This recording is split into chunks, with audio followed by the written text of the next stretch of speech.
possible potential of playing professional football. Seriously? You've been put into scenarios where you have had masterclass sessions, untold amount of technical training sessions. You played mini tournaments against our college boys, you played against our college boys, you played against yourselves, and playing against you guys together, you've played against 20 different nationalities, like all together is an amazing experience, because every time you play against someone from a different country or a different culture or a different area, there's something to learn and something that you can take and put into your own game. Just like Samir said when he played against Paul Scholes, you know, he was taking something from that every time he was playing against a good player, and that's something that you guys need to take away from the camp. In terms of showcasing yourselves, because I know a lot of you will have wanted to showcase yourselves across this camp, and you've played matches in front of up to 10 scouts from different clubs around England and the Premier League Championship. Obviously you've had Murray, who works at a championship academy with the under-16s, come in and take you guys, coach you as a team. Felipe has been coaching you guys every week. He works at a Premier League academy. So hopefully we've been able to give you that opportunity where you've been able to showcase yourselves. But at the same time, all that we can do is give you the opportunity for that showcase, and then it's about you guys showing yourself, your ability to be able to take those opportunities.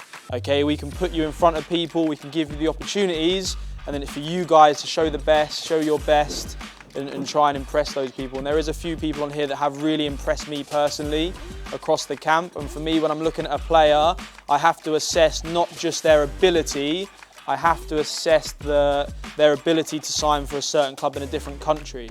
Okay, and everyone has a potential, and everyone has somewhere they're going to get to, and we're going to give you the opportunity to get there, but then it's about you guys working hard and focusing down on that as well. But apart from that, me and Simon will now just touch on your personal action plans, try and give you some feedback, and you know, us as Proformance Global and Train Effective will continue to monitor your journeys. Me especially at Proformance, you know, we help players and we try and help players get signed at clubs and different bits like that, and there are a few players here that I will definitely continue to monitor, but at this stage for some of them it will be monitor until they're legally allowed to move to England, say. That's the one thing you always got to keep in the back of your mind, and sometimes it can be frustrating, but there are legal rules that govern when you can sign for a club or not.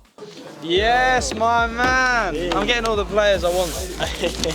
I've been really impressed with you. Can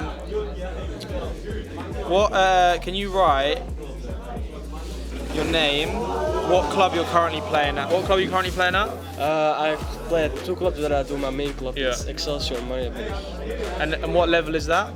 That's low level. No, just grassroots. What? Just like recreational grassroots team.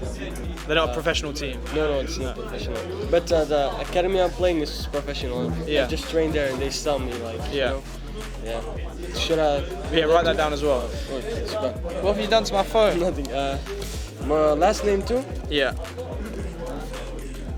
It can't be that it's hard to find it on the web because it's not that's fine. I just want to, there's probably 4 or 5 players on the camp who, for me, as I said, when I'm identifying players, I'm looking at age, their ability to move countries and stuff, and you're somebody who you wouldn't be able to move to England now because you're not playing international level football. Brexit. What was it? How do you call it? Brexit or Brexit? You know, England left Europe. Yeah. So we're not in Europe anymore. Yeah. So everyone that comes to England has to have a visa to play. So for you need to stay in Belgium. You need to reach the highest level that you possibly can in Belgium. Try and somehow get into the academy, get into a 2nd or 3rd division team, then work your way into a 2nd division, then into a 1st division team.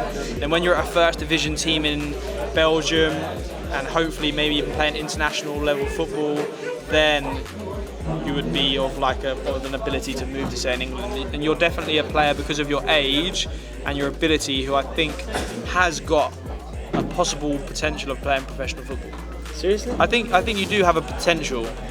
It's going to be very difficult, and it may be that you might only get to semi-professional level. But I think you are one that's impressed me that across the time that you've been here.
What's it go?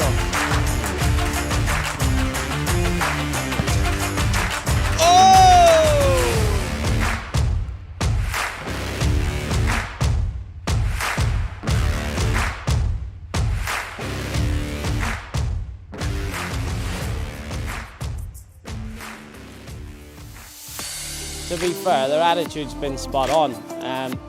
Majority have turned up really wanting to work and listen and learn and try to improve. Pretty much all of them, really. It's a little bit more, takes them a while to get used to playing against some of the English boys and the British boys, because some free kicks they would get in their home countries that maybe they don't get here, so they can get frustrated.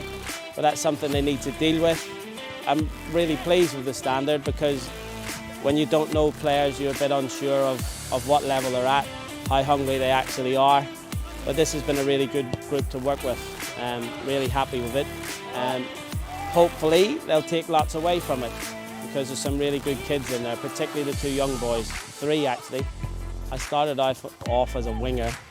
By the time I'd signed a contract, United let me go, I wasn't good enough. And then I went home, played for a team at home, came back over at 16, signed.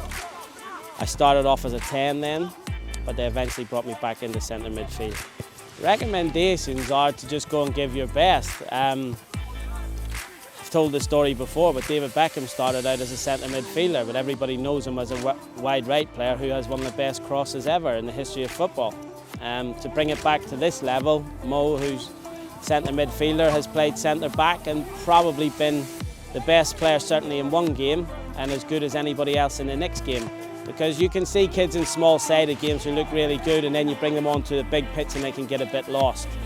So if you can see a picture, you've got half a chance. A trick has to be for a purpose, but I see people, the ball comes across, and instead of just opening their hips and taking it on their back foot, they do a little Cruyff turn or Ronaldo chop, and then they lose the ball because they haven't looked. Whereas if you just take a touch and you can see, you can go back, protect it and play. So decision-making, scanning are massive, massive.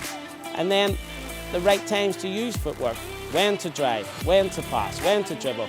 Because you shouldn't stop dribbling if that's what you're good at, but it's about knowing when, why you're doing it, and massively important where. If you're a centre back, do you really need to take somebody on 1v1? Risk for reward would be what I would try and get into their heads, really. I'm not saying don't do it, because sometimes you'll be pressed and you'll need a trick to get you out of trouble. But massively why, when and where.